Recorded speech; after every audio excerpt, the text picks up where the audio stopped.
Hello बच्चों। बच्चों, उम्मीद है आप लोगों की तैयारी अच्छे से चल रही होगी। बट क्या है ना, काफ़ी टाइम से वीडियोस वगैरह नहीं आ रही थी। बट मैं कोशिश करूंगा, कोई वादा नहीं करता, कुछ नहीं कर रहा, क्योंकि मेरे वादे ना हमेशा असफल हुए हैं। तो मैं कोशिश करूंगा कि अभी से वीडियोस आपको रेगुलर बेसिस पे मिल जाएं और आपका ऑलमोस्ट सारा सिलेबस में रिवाइज कराऊंगा। फिलहाल मैं अभी कैश फ्लो करा रहा था इन बच्चों को, तो सोचा आप लोगों के लिए भी वीडियो बना के डाल देता हूं, क्योंकि इस चैप्टर में बच्चों को बहुत दिक्कतें आती हैं। ठीक है, तो मैं इस चैप्टर को बहुत आसान तरीके से और बहुत अच्छे से आप लोगों को कराने की कोशिश करता हूँ। ठीक है जी, तो चलिए शुरू करते हैं। आज का चैप्टर है जिसका नाम है cash flow statement. Cash flow statement.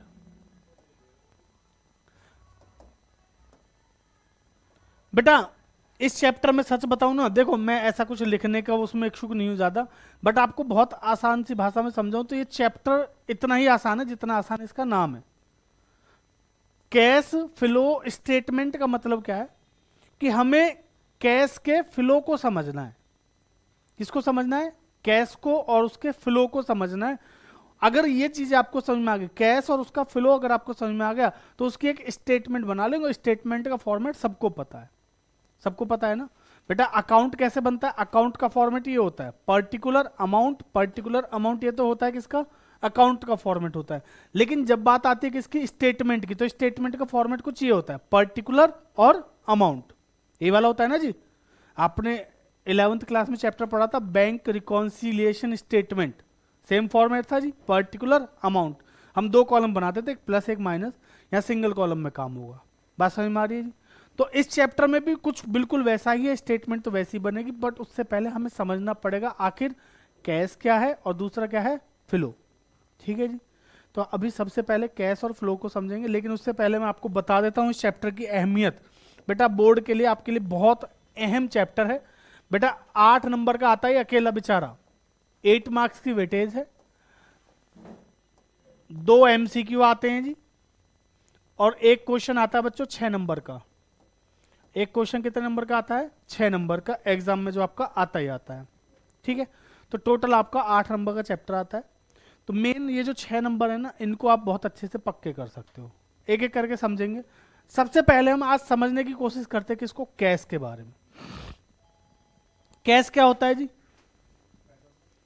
Cash का मतलब सर पैसा। पैसा मतलब हार्ड मनी, जो हम रोज देखते हैं, नोट देखते हैं ना हम, 100, 500, 50, है ना जी। 2000 का पहले हुआ करता था, अब तो बंद हो गया। 1000 का भी हुआ करता था, है ना। अभी वो रेस्ट इन पीस में है, भगवान उनकी आत्मा को शांति दे, कोई बात नहीं। चलो, लेकिन अभी बात को समझो। कैश का मतलब सिर्फ वो वाला कैश नहीं है। कैश का मतलब है cash and cash equivalent. Cash का मतलब क्या है? Cash and cash equivalent. नहीं समझ में आ रही बेटा? है? फोन पे बात किससे कर रहे हो तुम? अभी जब मैं आपको समझा रहा हूं तो आप किससे बात कर रहे थे? समझ ले इधर। हाँ जी, तो बेटा कैश का मतलब क्या है? Cash and cash equivalent. बात समझ में आ गई जी? क्लियर है? Cash and cash equivalent. तो ये कैश क्या है? देखिए, ये वाला कैश बेटा वही है जिसकी अभी हम बात कर रहे थे, हार्ड कैश। बट ये जो कैश इक्विवेलेंट है, कैश इक्विवेलेंट में क्या क्या आता है बताओ जी? कैश इक्विवेलेंट मतलब कैश के बराबर वाली चीजें, वो चीजें जिनको जल्दी से कैश में कन्वर्ट कर सकते हैं, यानी कि ऐसे समझो जो बिल्कुल कैश ही है। अच्छा, पैसा मेरी जेब में रखा हो या मेरे बैंक में रखा हो, क्या फर्क है? फर्क है। जो जेब में रखा है वो कैश इन हैंड है, जो बैंक में रखा है वो कैश इक्विवेलेंट है, यानी कि कैश के बराबर है, कैश एट बैंक है। उसको निकाल के ले आओ, कैश बन जाएगा। बात समझ में आ रही है जी? तो है तो वो भी क्या है? Cash equivalent. तो एक तो हो गया जी कैश, ठीक है, तो मैं लिख देता हूं लो, कैश इन हैंड सबसे पहले। दूसरा कैश एट बैंक। बेटा चेक इन हैंड, अगर हमारे पास कोई चेक है, किसी व्यक्ति ने हमें चेक से पेमेंट करी, वो भी क्या है? कैश के बराबर है। जब जाओगे बैंक में, बैंक आपको क्या दे देगा? उसका पैसा, या तो आपके अकाउंट में या आपको कैश पकड़ा देगा। ठीक है जी। तीसरा और बताओ, और क्या है? Current investment. एक भाई साहब पीछे से कह रहे थे हमारी असेट्स। भैया असेट्स ना बहुत सारी होती हैं, और सारी असेट्स कैश में जल्दी से कन्वर्ट नहीं हो सकती हैं, है ना। Current investment. और एक बेटा मार्केटेबल सिक्योरिटीज।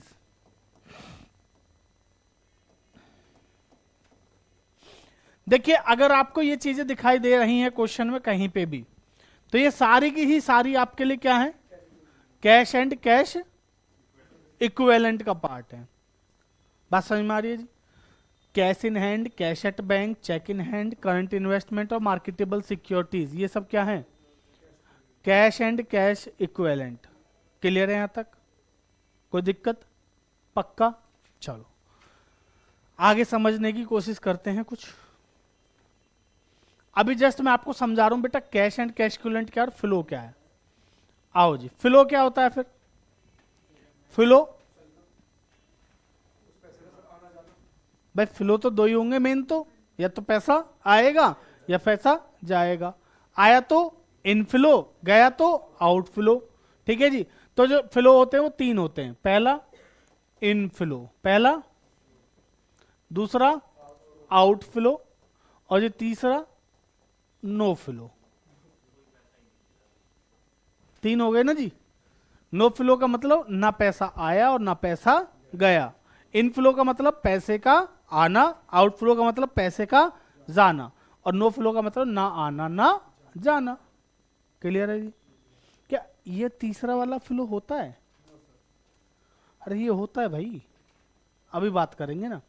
तो चलिए मैं आपके सामने कुछ ट्रांजैक्शंस रख रहा हूं, आप लोग ध्यान से सुनिएगा, क्योंकि लिखूंगा नहीं, मैं थोड़ा सा आलसी टाइप का आदमी हूं, और आप लोग भी ध्यान से सुनकर जवाब दीजिएगा। आपको समझ में आना चाहिए कि फ्लो है या नहीं है। ठीक है जी? एक एक करके पूछ लेते हैं। जी भाई साहब आप बताइए सबसे पहले, परचेज ऑफ मशीनरी। भाई साहब कह रहे हैं जी परचेज ऑफ मशीनरी में इनफ्लो बोला था पहले, पर उनको फिर गलती से एहसास हुआ अरे मशीनरी खरीदी तो पैसा गया, तो क्या हुआ, आउटफ्लो। समझ में आ रही है जी? जी बताइए, शेयर्स इशू किए हमने, इशू ऑफ शेयर्स है जी? इशू ऑफ शेयर्स में भाई साहब कह रहे हैं इनफ्लो। इनफ्लो मतलब पैसे का आना, तो भाई शेयर इशू कर दे तो पैसा आता है कंपनी के हिसाब से सोचे तो। ठीक है जी? रिडम्पशन ऑफ प्रेफरेंस शेयर्स बताइए हिमांशु जी। आउटफ्लो, भाई रिडीम कर रहे हैं प्रेफरेंस शेयर्स को, यानी कि पैसा वापस करना है, तो आउटफ्लो। बहुत मुश्किल है ना? आप बताइए, purchase of shares, outflow. Shares को हम क्या कर रहे हैं, खरीद रहे हैं, खरीदे तो पैसा जा रहा है। ठीक है जी? Sale of shares, inflow.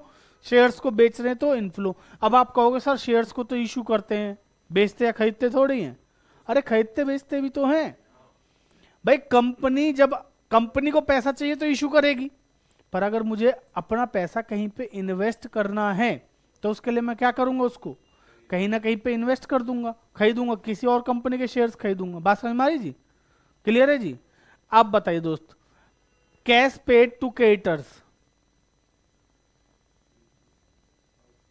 Outflow. भाई अगर कैश पे कर रहे हैं क्रेडिटर्स को तो क्या हो रहा है, आउटफ्लो। ठीक है जी? आप बताइए दोस्त, cash deposited into bank, cash deposited into bank, हाँ जी, हाँ जी,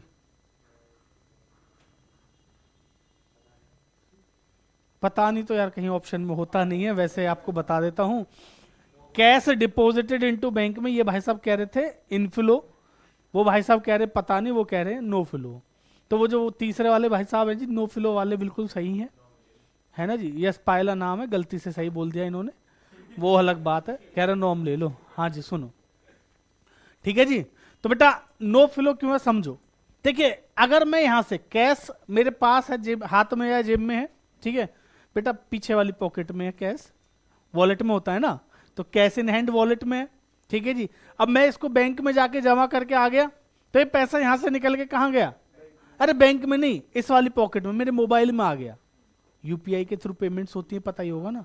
तो एक जेब से पैसा दूसरी जेब में आ गया, क्या मेरे पास से गया, क्या मेरे पास आया, ना आया ना गया, तो ये क्या हुआ, नो फ्लो। ठीक है? हमारा पैसा हमारे पास ही है, किसी और के पास जाएगा तो फ्लो है। बात समझ में आई? अब आकाश मुझे परसों आके कह सर लो फीस, देखो ये रही फीस, दिखा के वापस रख ली जेब में। बात समझो, तो क्या मेरा फ्लो हुआ? नहीं ना, मेरे लिए इनफ्लो ना उसके लिए आउटफ्लो हुआ। इनफ्लो आउटफ्लो कब होगा? जब वो मुझे दे देगा एक्चुअल में। बात समझ में आ गई? अब भाग जाएगा कोई बात नहीं। हाँ सुनो, ठीक है जी। समझ में आया ना? तो बेटा इनमें आपस में अगर कुछ भी होगा, इनमें आपस में कुछ भी होगा तो क्या है? नो फ्लो है। बस यहीं पे सबसे ज्यादा बच्चे फंसते हैं, है ना? फ्लो में यहाँ पे समझ सबसे ज्यादा फंसते हैं कि भाई कौन सा वाला फ्लो है। जैसे मैं बोल देता हूँ अभी, दक्ष जी आप बताइए, परचेज ऑफ मार्केटेबल सिक्योरिटीज है जी, आउटफ्लो। मैं कह रहा हूं ना, इतना समझाने के बाद भी अगर कोई व्यक्ति ऐसी ऐसी बातें करे तो मन करता है कि उसको ना, ये जो डंडा है ना मेरे पास, सही बताऊं, यहां से फेंक के मारने का मन करता है। बट क्या करे, बच्चे हैं बेचारे, मन के सच्चे हैं जी। अरे भाई बोला भी, इनमें आपस में कुछ भी होगा तो नो फ्लो। मैंने परचेज करी मार्केटेबल सिक्योरिटीज, क्या खरीदी मैंने? Marketable securities. तो मेरे पास से कैश गया, सिक्योरिटीज आई, तो दोनों तो कैश एंड कैश इक्विवेलेंट ही है। तो एक जेब से पैसा दूसरी जेब में तो जा रहा है। बात समझ में आई? लेकिन मशीनरी खरीद रही, तो मशीनरी तो भाई यहां कहीं आई नहीं रही, मशीनरी तो अलग चीज है, तो आउटफ्लो है। बात समझ में आई? फिर कह रहा हूं बेटा, इनमें आपस में कुछ भी हो रहा है, परचेज हो, सेल हो, कुछ भी हो, तो क्या है? नो फ्लो है। शेयर्स का, तो शेयर्स बेटा अलग चीज होती है, वो इन्वेस्टमेंट, लॉन्ग टर्म इन्वेस्टमेंट होती है शेयर्स की जो होती है ना। शेयर्स कोई भी करंट इन्वेस्टमेंट में नहीं आते हैं। बात समझ में आ रही है जी? शेयर्स क्या है? एक लॉन्ग टर्म इन्वेस्टमेंट। अगर मैं बोल रहा हूं बाकायदा कि परचेज ऑफ करंट इन्वेस्टमेंट, तो आप कहो कैश एंड कैश इक्विवेलेंट है, नो फ्लो है। समझ में आई बात? लेकिन अगर मैं बोल रहा हूं कि परचेज ऑफ शेयर्स या सेल ऑफ शेयर्स, तो आप उसको लॉन्ग टर्म मान के ही चलोगे, तो क्या है? फिर इनफ्लो आउटफ्लो उस हिसाब से होगा। उम्मीद है आप लोगों को इनफ्लो आउटफ्लो समझ आ गया होगा। नो फ्लो है, ठीक है जी, आगे समझ में? चलिए अभी एक दो पॉइंट और पूछ लेता हूं। फिर पायला जी आपसे पूछता हूं, purchase of machinery bye issuing equity shares. हाँ जी, ये भाई साहब कह रहे हैं नो फ्लो। बिल्कुल सही कह रहे हैं ये। पायला कह रहा है no flow, outflow, sorry outflow, और ये भाई साहब कह रहे हैं नो फ्लो। तो ये भाई साहब बिल्कुल सही कह रहे हैं। अरे मैंने मशीनरी खरीदी, बट मैंने पैसा नहीं दिया ना, पैसे के बदले में क्या दिया? शेयर्स दिए अपनी कंपनी के। समझ में आ रही है बात? तो ये क्या है? No flow. क्लियर है ना? हमने, अब आपने वो पढ़ा था, शेयर्स वाला चैप्टर पढ़ा था, शेयर्स और डिवेंचर पढ़े थे, उसमें एक टॉपिक हुआ करता था कंसीडरेशन अदर देन कैश, याद आया? तो कंसीडरेशन अदर देन कैश में क्या था? हम एसेट खरीद रहे थे या बिजनेस खरीद रहे थे, उसके बदले में क्या दे रहे थे अपनी कंपनी के? शेयर्स या डिबेंचर्स। तो वही तो बोल रहा हूं। समझ में आ रही है? क्लियर है जी? कोई दिक्कत तो नहीं है जी? आ गया? फिर आगे तो अपने जी पे, अभी रुकते जी निकालता हूं आज। क्लियर है जी? बेटा अगर आपको ये दो चीजें समझ में आ गई तो समझो चैप्टर समझ में आ गया। थोड़ा सा, थोड़ा सा इन द सेंस 20% तो मान के चलो आ गया, ठीक है जी? 20% और समझा दूं? बेटा इस चैप्टर में हम क्या चेक करते हैं? देखिए बेटा, ये वाली जो पूरी बुक है ना हमारी तीसरी वाली, ये पूरी बुक बनाई जाती है किसके लिए? एनालाइज करने के लिए, चीजों को समझने के लिए, ठीक है जी? किसके लिए? एनालिसिस पर्पज के लिए। ओके, तो एनालाइज पर्पज के लिए जब हम इस बुक को बना रहे हैं, पढ़ रहे हैं, तो यहाँ पे हमें क्या एनालाइज करना है ये भी तो पता होना चाहिए। यहाँ पर हम देख रहे हैं कि हमारे पास पैसा आया कितना, गया कितना और लगा कितना। बात समझो, इनफ्लो आउटफ्लो ऑफ कैश, ठीक है बेटा? इनफ्लो आउटफ्लो क्यों चेक कर रहे हैं हम? ये तो हमें कैश बुक में पता चलता है। अगर आपको याद हो, कैश बुक जो 11th क्लास में पढ़ा था उसमें क्या होता था? कितना पैसा आया डेबिट में, कितना पैसा गया क्रेडिट में, यही तो था। पैसा आ रहा है तो डेबिट में, जा रहा है तो क्रेडिट में। ये तो हम 11th में भी सीख चुके हैं, याद है? भूल गए? सबको याद होगा। बट भाई वो एनालाइज करने के लिए क्या भतेरी थी?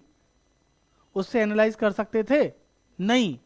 उससे ये तो पता चल गया कि भाई मेरे पास पूरे साल में 10 लाख रुपए आए और 12 लाख रुपए गए, है ना?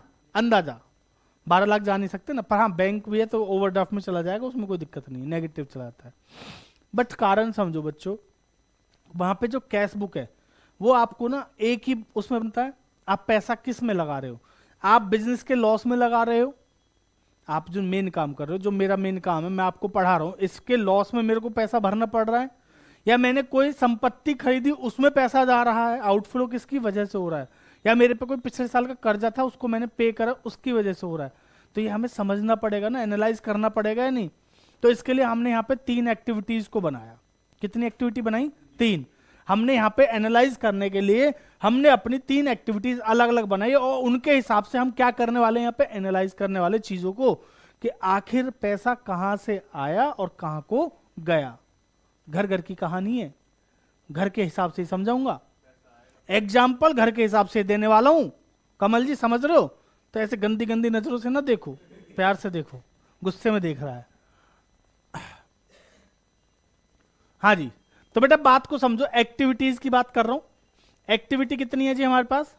टोटल 3। पहली ऑपरेटिंग एक्टिविटी कौन सी है जी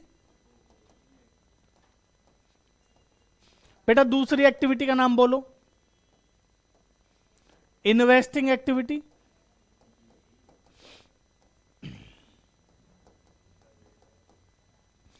और तीसरी एक्टिविटी बेटा फाइनेंसिंग एक्टिविटी।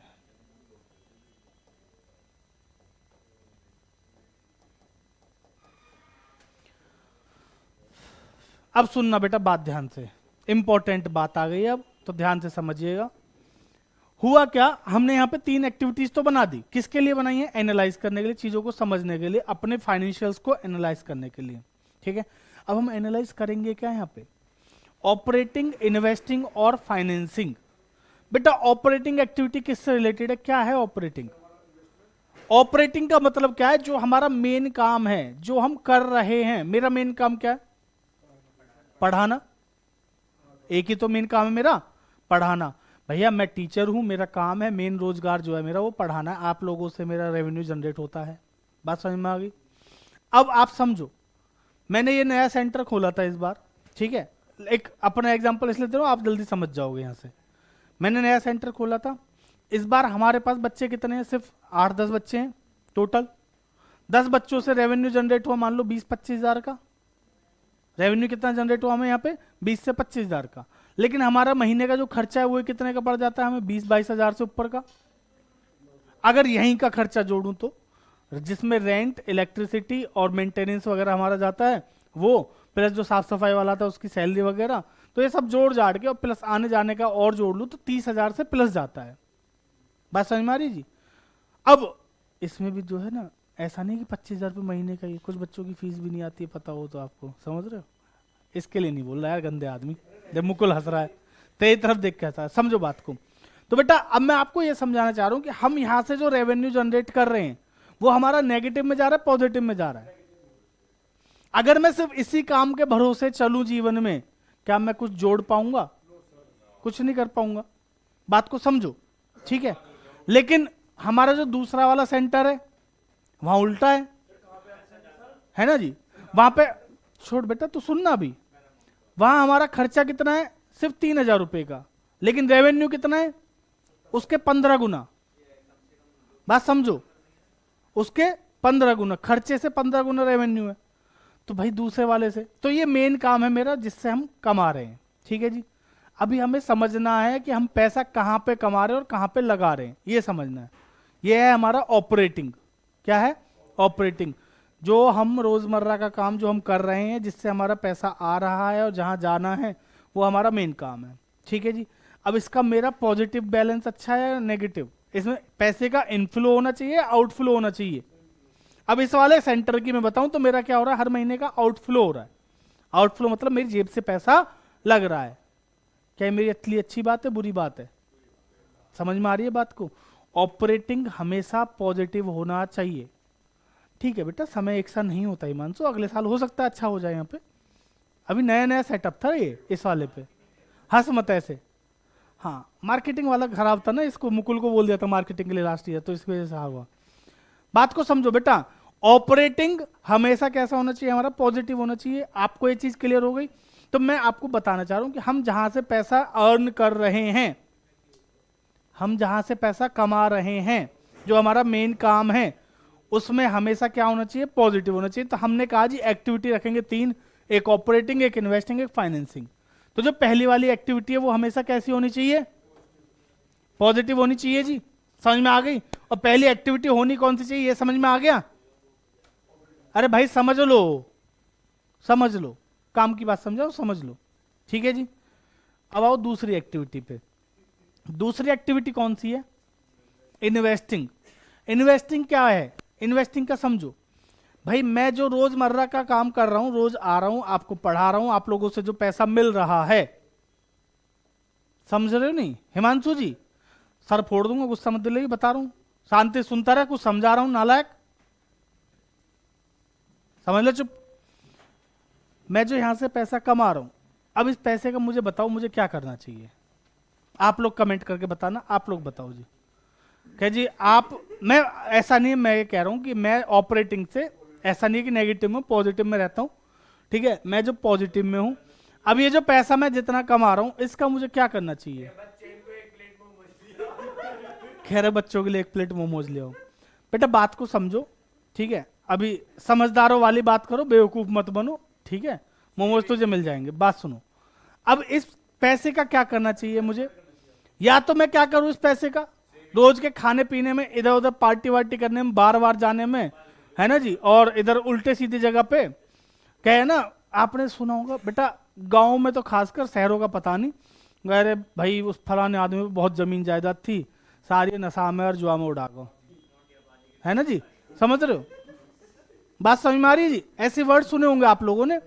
तो बेटा ये वही है, तो मेरे पास दो ऑप्शन है, या तो मैं क्या करूं, पूरा पैसा जो अर्न कर रहा हूं वो सारा क्या कर दूं, उड़ा दूं, इधर उधर उड़ा दूं। अच्छा जो मेरे घर वालों ने मेरे लिए इन्वेस्टमेंट करी थी, मेरे को कहीं से घर वालों से, पूर्वजों से कोई पैसा मिला, या हमारी कंपनी की जो पहले की सेविंग्स है, मान लेते हैं हमारी जो कंपनी है उसकी जो पहले की सेविंग्स है, कुछ इन्वेस्टमेंट है, कोई मशीन दी है, प्लांट है, बिल्डिंग है, ये सारी चीजें इकट्ठी है ना जी, हमने उनको क्या कर रखा है, उनको मैं बेचना शुरू कर देता हूं, बेच बेच के अपना काम चलाता हूं।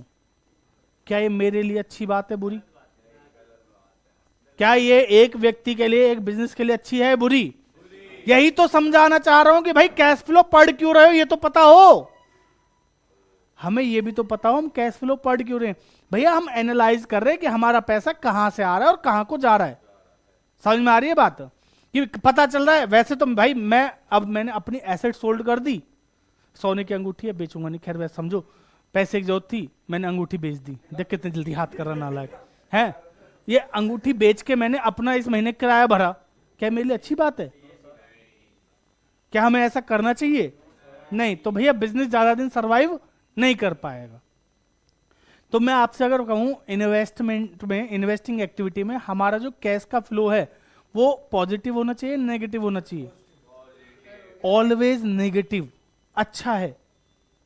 पॉजिटिव का मतलब क्या है बेटा? कैश का फ्लो पॉजिटिव होने का मतलब क्या है? मैंने अंगूठी बेची, मेरे पास से अंगूठी तो गई, लेकिन आया क्या मेरे पास? पैसा। बात समझो। लेकिन मैं अगर दूसरी उंगली के लिए भी एक अंगूठी खरीद लूं तो उसके लिए तो मेरे पास से क्या जाएगा? पैसा जाएगा ना जी। तो हमेशा इन्वेस्टिंग का जो फ्लो है वो कैसा होना चाहिए? नेगेटिव। समझो बात को, मैं कुछ रटवाना नहीं चाह रहा, समझा रहा हूं। इन्वेस्टिंग अच्छी है किसी भी बिजनेस के लिए तब जब उसका फ्लो कैसा है? नेगेटिव। ठीक है। तो इन्वेस्टिंग एक्टिविटी रिलेटेड है हमारी किससे? सारी एसेट्स से। अगर इन बातों को ध्यान रखोगे तो क्वेश्चंस करने में आसानी होगी। किससे रिलेटेड है? एसेट्स से। ठीक है जी। जैसे मैंने बिल्डिंग खरीदी, क्या खरीदी? बिल्डिंग। तो ये कौन सी एक्टिविटी का पार्ट है? इन्वेस्टिंग का। मशीनरी खरीदी, इन्वेस्टिंग का। गुडविल खरीदी, इन्वेस्टिंग का। इन्वेस्टमेंट खरीदी, इन्वेस्टिंग का। तो जितनी भी मेरी एसेट्स हैं लंबे टाइम वाली जो मैं खरीद रहा हूं, शेयर्स खरीदे, इन्वेस्टिंग का। शेयर्स बेचे, इन्वेस्टिंग का। तो जितनी भी एसेट्स मैं खरीद रहा हूं, बेच रहा हूं, ये सारी किसका पार्ट है?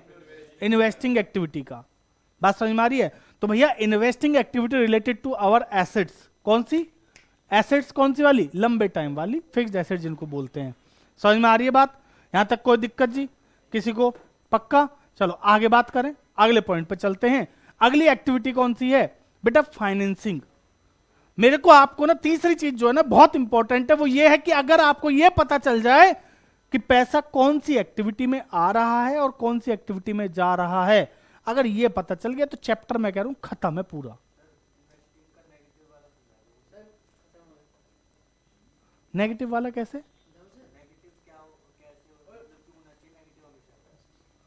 भाई नेगेटिव नहीं रहती हमेशा, मैं क्या कह रहा हूं, देखिए इंसान की या तो पॉजिटिव होगी या नेगेटिव होगी, दो ही तरीके से होगी। कोई भी एक्टिविटी या तो पॉजिटिव होगी या नेगेटिव होगी या जीरो भी हो सकती है कभी, ठीक है। अब आप मेरे से पूछना क्या चाह रहे हो, कमल ये बताओ पहले। मैंने बोला नेगेटिव, अगर आप चेक कर रहे हो चीजों को एनालाइज करोगे ना बाद में, आप कभी बड़े होके बिजनेस करोगे, अरे कुछ तो करेगा जीवन में, तो आपको अपना कभी चेक करना हो कि भाई मैं क्या कर रहा हूं, अच्छा कर रहा हूं बुरा कर रहा हूं, ठीक है। तो आप चेक करना कि आपके पास जो टोटल इन्वेस्टमेंट पहले से थी, वो इन्वेस्टमेंट्स बढ़नी चाहिए और घटनी चाहिए। अच्छे बिजनेस के लिए तो बढ़नी चाहिए ना। अब वो बढ़ेंगी तो खरीदनी पड़ेंगी। और आपके पास पहले एक प्लॉट हुआ करता था, एक घर हुआ करता था, ठीक है जी। अब आपने फिर एक और घर खरीद लिया, अब आपके पास दो घर है। ये अच्छी बात है बुरी बात है? अच्छी बात है। लेकिन आपके पास पहले एक घर हुआ करता था, अब आपके पास एक भी घर नहीं है। बात समझो, ये अभी हमारी सिचुएशन कुछ ऐसी है। पहले हमारे पास अच्छा घर नहीं हुआ करता था, मतलब हमारे पास इन द सेंस जो लड़के अपने साथ रहते हैं ना, फ्लैट पे हम रहते हैं, अल्फा 2 में एक फ्लैट था जो पॉडकास्ट वाला, तो उसमें क्या था थोड़ा सा ना गंदगी वंदगी सी वहाँ ज़्यादा थी नीचे जीने वीने से ना वो।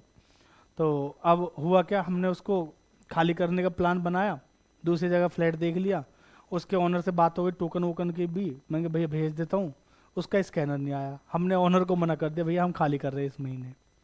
तो अब सिचुएशन क्या बन गई है, अब उसने मना कर दी कि जब वो पहले तो 22,000 में बात हो गई थी उससे, कहना जी 25,000 रुपये रेंट लूंगा जो दूसरा वाला शिफ्ट करे डेल्टा 2 में। तो अब सिचुएशन ये है, पहले हमारे पास अच्छा घर नहीं हुआ करता था, लेकिन अब हमारे पास घर ही नहीं है। बात समझ रहे हो? तो भैया मैं आपको, ये पॉइंट अलग है, ठीक है, ये साइड में एक मजाक वाला था, इसको साइड करो। आप समझ में आए मेरी बात क्या कह रहा हूँ? अगर आप एनालाइज करने के, देखिए इस पूरी बुक का नाम अगर आप देखोगे ना, क्या है, analysis of financial statement book का ही नाम है। तो आप चीजों को क्या कर रहे हो, एनालाइज कर रहे हो। अब एनालाइज करने के लिए भैया क्या चाहिए आपको, ये बता दो। एनालाइज करने के लिए आपको क्या चाहिए, आपको देखना भी तो पड़ेगा। अब आप बना तो लेते हो, लेकिन आपको ये तो पता ही नहीं अच्छा है या बुरा है। तो जस्ट बुक से हटके मैंने थोड़ी सी नॉलेज दी है आपको, और कुछ नहीं, ठीक है जी। नहीं चाहिए थी ना, गलती कर दी। अभी इस पे आ जाओ, अब बोल भी नहीं सकते, सुनो इधर। इन्वेस्टिंग समझ में आ गया, ऑपरेटिंग समझ में आ गया। अभी बताऊंगा दोबारा इनमें क्या क्या आएगा, बस फाइनेंसिंग और समझ लो। Financing related to our liabilities, किससे रिलेटेड है? लाइबिलिटीज से। बेटा लाइबिलिटीज का मतलब पता क्या है? कर्जा। शेयर्स इशू करना मेरे लिए अच्छी बात है बुरी बात है? बुरी बात है। बेटा आप समझो ना, अभी मैं अपने बिजनेस का अकेला मालिक हूं, जितना पैसा आया सब मेरा, 100 करोड़ आया मेरा, 500 आया मेरा। लेकिन अभी मुझे बिजनेस को चलाने के लिए अगर पैसा चाहिए, और मैं खुद से अरेंज नहीं कर पा रहा हूं, इतनी सेविंग्स नहीं करी, मेरे पास इतनी इन्वेस्टमेंट नहीं है, इतना पैसा नहीं है, तो मुझे किसी और का सहारा लेना पड़ेगा। अब मैंने इससे पैसा लिया, इसका पैसा बिजनेस में लगवाया, तो क्या ये मेरे बिजनेस का हिस्सेदार बन गया? नहीं बन गया? कल को अगर मैं 100 करोड़ कमाऊंगा तो 50 करोड़ इसको देना पड़ेगा नहीं देना पड़ेगा? बात समझो। तो शेयर्स इशू करना कंपनी के लिए कोई अच्छी खुशी की बात नहीं है। कंपनी शेयर्स कब करती है? जब मजबूरी होती है। समझ में आ रही है बात? जब उसको पैसों की जरूरत है, तो अब क्या करे वो? भाई कर्जा लेने से अच्छा एक काम कर देते, अपने टुकड़े कर देते हैं। बात समझ में? पहले हम अकेले थे, अब हमारे हिस्से हो गए बहुत सारे, इतने का मालिक है, इतने का मालिक है, 10% गए, 5% गए, 1% गए, 10% गए, बाकी 40-50% कम है। समझ में आ रही बात? तो हिस्से जो है, शेयर्स भी क्या है, एक तरीके का कर्जा ही है वो भी। बस ये था कि अब वो पैसा ऐसा है कि अगर डूब गया सबका डूबेगा, मेरा वरना मेरा ही डूबता अकेले का। हाँ जी, मालिकों का भी डूबता है ना फिर। तो बेटा लायबिलिटीज से रिलेटेड है, ठीक है। अच्छा, डिबेंचर इशू करना कंपनी के लिए अच्छी बात है बुरी बात है? बुरी बात है भाई। लायबिलिटी लेना, कर्जा लेना बुरी बात होती है, अच्छी नहीं होती है। और कर्जा कोई मजे में नहीं लेता, हमेशा मजबूरी में लेता है इंसान। पर आजकल तो भैया कर्जा लेना एक इंसान की फितरत बन गई है ना जी। किसी को सैलरी है बेचारे की 10,000 की, 12,000 की, और फोन चलाना है भैया को 17 और 16, तो देखो वो वैसे तो ले नहीं पाएगा, एप्पल केयर पे जाएगा। एप्पल केयर वाले भी क्या कहेंगे, भैया अगर कैश खरीदोगे तो 70 का मिलेगा, मतलब 85-86 का मिलेगा, 89 का मिलेगा, ईएमआई बनवा लोगे तो 84 का पड़ जाएगा। ऐसे ऐसे ऑफर देते हैं फोन वाले, समझ रहे हो। अभी मैं जो है उसके लिए गया था, छोटे एक 16 आईफोन 16 दिलवाया था छोटे वाले भाई को। तो वैसे फ़ोन कितने का था, 69,999 का, 69,999 रुपये का। फिर मेरे को बोलता है सर अगर आप इसकी 6 EMI बनवाएंगे तो आपको पड़ेगा ये आई थिंक 62,000 का, 60,000 का पड़ा था मुझे जहाँ तक याद है। मैंने कहा ऐसा क्यों, क्या उस पर डिस्काउंट है, कार्ड पे डिस्काउंट हो जाएगा आपके HDFC में, और 5,000 डिस्काउंट इनिशियल है। मैं क्या अच्छा जी, अब बताओ मेरे लिए कौन सा वाला फायदेमंद हो, EMI बनवानी चाहिए थी नहीं, फिर भाई मजबूरी है ना भाई, ना तो कोई 6 महीने में इंटरेस्ट एक्स्ट्रा जा रहा है, ठीक है, और 6 बार में पैसे देने, तो मैं ठीक है भाई बना दे, मैं एक बार में पेमेंट कर देता, मैं कि ठीक है तो 6 बार में ले ले। बात समझ में आ रही है। तो अब तो एक फितरत सी हो गई लोगों की कर्जा लेना, है ना जी, समझ में आ रही है बात। पर कर्जा अच्छी चीज नहीं है, ठीक है जी। तो तीसरी activity related to financing activity जो है वो किससे रिलेटेड है, हाँ भाई फाइनेंसिंग एक्टिविटी किससे रिलेटेड हो गई हमारी, लायबिलिटीज से, ठीक है। तो अगर मैं आपको भी ये समझा दूं कि ऑपरेटिंग क्या है, इन्वेस्टिंग क्या है और फाइनेंसिंग क्या है, देखो बेटा ध्यान से समझना। एक बिजनेस, हम जो बिजनेस कर रहे हैं उससे रिलेटेड जितनी भी चीजें हैं, उस पर्टिकुलर बिजनेस से रिलेटेड जितनी भी चीजें हैं, उसका जो रोजमर्रा का काम है उससे रिलेटेड इनकम हो, खर्चे हो, कुछ भी है, वो हमारे लिए कौन सी एक्टिविटी है, ऑपरेटिंग एक्टिविटी है। बात समझ में आ गई। मेरी दुकान है ये, आप लोग मेरी दुकान के कौन है, ग्राहक है मान लेते हैं, ठीक है जी। बात समझो बेटा, आपको जो मैं सामान बेच रहा हूं, सामान in the sense service sale कर रहा हूं ना जी, अरे ओ सुन, हाँ सर्विस बेच रहा हूं ना भाई बेटा, सर्विस। देखिए इसको भी ना सेल ऑफ सर्विस कहते हैं, जो मैं आपको बेच रहा हूं अभी इसको क्या कहते हैं, सेल ऑफ सर्विस, ठीक है। अगर ये परचूने की दुकान होती तो जो सामान बेचता तो वो क्या था, वो क्या थी, वो भी दुकान है। बात समझो। तो अभी जो मैं आपको सामान बेच रहा हूं या सर्विस बेच रहा हूं, ये क्या है, कौन सी एक्टिविटी है, ये ऑपरेटिंग है नहीं है, ये हमारा रोज का काम है, सेल ऑफ गुड्स। बेटा बस हो गया, हिमांशु ज्यादा फ्लो में आ रहा है क्या, तो दिख रहा सुनो भाई हाँ जी। तो बेटा आप बताना आप कौन सी एक्टिविटी है, ये समझने की कोशिश करना। रोज का जो डेली बेसिस का जो काम है ऑपरेटिंग, यानी कि जो हमारा मेन काम है, उससे जो रिलेटेड जितने भी खर्चे हैं या इनकम है, वो कौन सी एक्टिविटी का पार्ट है, कौन सी एक्टिविटी का पार्ट है, ऑपरेटिंग का, ठीक है जी। अगर मैं पैसा इन्वेस्ट कर रहा हूं, लॉन्ग टर्म के लिए क्या कर रहे हैं हम, इन्वेस्टमेंट कर रहे हैं। इन्वेस्टमेंट बेटा हर चीज में इन्वेस्टमेंट ही होती है। अच्छा इन्वेस्टमेंट कर रहे हैं, कोई एसेट खरीद या बेच रहे हैं, तो वो कौन सी एक्टिविटी है, इन्वेस्टिंग एक्टिविटी है जी, है ना। और तीसरा बेटा अगर हम कोई कर्जा ले रहे हैं, कर्जा चाहे शॉर्ट टर्म के लिए क्यों ना ले रहे हो, बैंक ओवरड्राफ्ट नाम का सुना है आपने, चाहे वो ही क्यों ना हो, शॉर्ट टर्म वाले जितने भी खर्चे हैं ना, वो भी क्या है, फाइनेंसिंग है जी। क्लियर है जी। अब मैं कुछ पॉइंट बोलता हूं, आप बताना कौन सी एक्टिविटी है। अच्छा अगर मैंने सपोज डिबेंचर इशू करे, क्या इशू करे, डिबेंचर करे, तो डिबेंचर कौन सी एक्टिविटी है, फाइनेंसिंग है, सबको पता है भाई। डिबेंचर क्या, कर्जा, कर्जा वाली एक्टिविटी कौन सी, फाइनेंसिंग, ठीक है जी। एसेट वाली इन्वेस्टिंग, कर्जा वाली फाइनेंसिंग, और रोजमर्रा के काम वाली ऑपरेटिंग, ठीक है जी, याद रहेगा। मैं कुछ रटवाना नहीं चाह रहा, इसलिए मैं कुछ लिख भी नहीं रहा अभी, समझ रहे हो। बाकी वरना आपको फॉर्मेट दे रखा है बुक में, 2 पेज का रट लेना जी, पर मैं रटवाऊंगा ही नहीं, दक्ष की कसम, खत्म। अब सुनो, हाँ जी, तो डिबेंचर कौन सी एक्टिविटी है जी, है जी, फाइनेंसिंग। तो भैया जो डिबेंचर का इंटरेस्ट है ना, उस पर इंटरेस्ट भी तो पे करते हैं, वो कौन सी एक्टिविटी होना चाहिए, वो भी फाइनेंसिंग होगा, याद रखना भाई। जो जिस लायबिलिटी की आइटम है, जो जिस लायबिलिटी की आइटम है, जिस और एक्टिविटी की आइटम है, जो जिस एक्टिविटी की आइटम है, उसका इंटरेस्ट हो या उसके रिलेटेड कोई इनकम जनरेट हो रही हो, उसकी वजह से कुछ भी खर्चा या इनकम हो रही है, वो कौन सी एक्टिविटी होगी, कौन सी होगी, वो उसी एक्टिविटी का पार्ट होगा, या तो फाइनेंसिंग का या इन्वेस्टिंग का। बात समझ में आ रही है जी, समझ में आ रही है। तो डिबेंचर क्या है, फाइनेंसिंग का पार्ट है, तो उसका इंटरेस्ट भी कौन सी एक्टिविटी का पार्ट है, फाइनेंसिंग का, ठीक है जी। चलो बेटा, बिल्डिंग परचेज करी मैंने 5 करोड़ की, कौन सी एक्टिविटी है? बहुत बढ़िया, इन्वेस्टिंग एक्टिविटी है भैया। वो बिल्डिंग मैंने किराए पे उठा दी पूरी बना के, उससे मुझे किराया रिसीव हो रहा है। फिर सुन लो मैं क्या कह रहा हूं, मैंने बिल्डिंग खरीदी, कौन सी एक्टिविटी है? इन्वेस्टिंग। तो उस बिल्डिंग पे रेंट रिसीव हो रहा है, तो कौन सी एक्टिविटी है? वो भी इन्वेस्टिंग। समझ में आ रही है बात? जो जिस एक्टिविटी का पार्ट है उससे रिलेटेड इनकम और एक्सपेंस भी उसी एक्टिविटी का पार्ट होंगे। समझ में आ गई बात? तो अगर बिल्डिंग कौन सी एक्टिविटी है?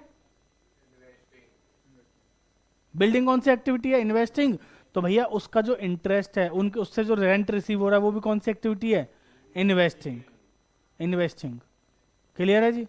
समझ में आ गई बात? कोई दिक्कत? अब सुनो बेटा, इन्वेस्टमेंट परचेज करी मैंने, कौन सी एक्टिविटी है? इन्वेस्टिंग। तो उस पर जो इंटरेस्ट रिसीव होगा वो कौन सी एक्टिविटी है? इन्वेस्टिंग। ठीक है जी। Purchase of shares, investing. भाई शेयर्स खरीदना एज ए इन्वेस्टमेंट होता है, तो इन्वेस्टिंग एक्टिविटी। भाई बोल ले तू भी। डिविडेंड रिसीव्ड, बेटा डिविडेंड मिलता किस पे है? इन्वेस्टमेंट पे। पे करते हैं, फाइनेंसिंग का पार्ट होता, लेकिन क्या हो रहा है? रिसीव। जो शेयर खरीदे थे उन पे डिविडेंड मिला। बात समझ में आई? तो कौन सी एक्टिविटी है? इन्वेस्टिंग। ठीक है जी। डिविडेंड पेड, शेयर इशू किए थे, फाइनेंसिंग का पार्ट है, तो डिविडेंड भी कौन सी एक्टिविटी का पार्ट है? भैया देखो, मेरी वीडियो काम आएगी तब जब आप इसको ध्यान से देखेंगे। आंख और कान, आंख से ज्यादा कान खुली रखोगे तो वीडियो बहुत समझ में आएगी। समझ में आ रही है बात? क्लियर है? चलो अगले पॉइंट पे चलते बेटा। गुड्स सोल्ड, गुड्स सोल्ड, सामान बेचना ऑपरेटिंग का पार्ट है। ठीक है जी। Goods purchased, salary paid, rent paid, commission paid, cash paid to debtors, operating. पूछो क्यों? बेटा डेटर कब बनते हैं? जब उधार में सामान बेचते हैं। कैश रिसीव फ्रॉम डेटर होगा, पेड नहीं होगा, सॉरी भाई। डेटर्स कब बनते हैं? जब उधार में सामान बेचते हैं। तो डेटर्स से जब पैसा आना होता है तो कौन सी एक्टिविटी का पार्ट है? ऑपरेटिंग का। ठीक है जी। Cash paid to creditors, operating. Tax paid, operating. समझ में आ रही है बात? Dividend paid, dividend paid, financing activity. समझ में आ गया यहां तक? कोई दिक्कत? अगर आप ये तीनों एक्टिविटी समझ चुके हैं ना, कौन सी एक्टिविटी है और क्या है, बस आपको ये समझ में आना चाहिए कौन सी एक्टिविटी है। और दूसरी चीज क्या आपको समझ में आनी चाहिए? दूसरी चीज आपको क्या समझ में आनी चाहिए? बीच में डिस्टर्ब करता रहता नालायक। एक तो आपको क्या समझ में आना चाहिए? कौन सी एक्टिविटी है। और दूसरा आपको क्या समझ में आना चाहिए? इनफ्लो है, आउटफ्लो है, नो फ्लो है। ठीक है जी। तो ये अगर दो चीज आप समझ गए तो चैप्टर यूं समझ लो ऑलमोस्ट खत्म हो गया। दो एक्टिविटीज तो बिल्कुल खत्म हो गई, इन्वेस्टिंग और फाइनेंसिंग। ऑपरेटिंग का इनडायरेक्ट मेथड से फॉर्मेट थोड़ा अलग होता है, वो बाद में करेंगे। फिलहाल मैं आपको कराऊंगा अगली क्लास में। पहले हम डिस्कस करेंगे कुछ आइटम्स, करीब 40-50 आइटम ऐसी होंगी जिनको हम डिस्कस करेंगे, ऑपरेटिंग, इन्वेस्टिंग और फाइनेंसिंग वाली। ठीक है जी। उनको करने के बाद इन्वेस्टिंग, फाइनेंसिंग के क्वेश्चन करेंगे, देन करेंगे ऑपरेटिंग के फॉर्मेट और क्वेश्चंस बड़े वाले। बात समझ में आ गई? तो चलिए आज के लिए इतना ही रखेंगे, बाकी करेंगे अगली क्लास में। तब तक के लिए धन्यवाद बच्चों। वीडियो अच्छी लगी हो तो लाइक, शेयर, सब्सक्राइब करना ना भूलें। धन्यवाद।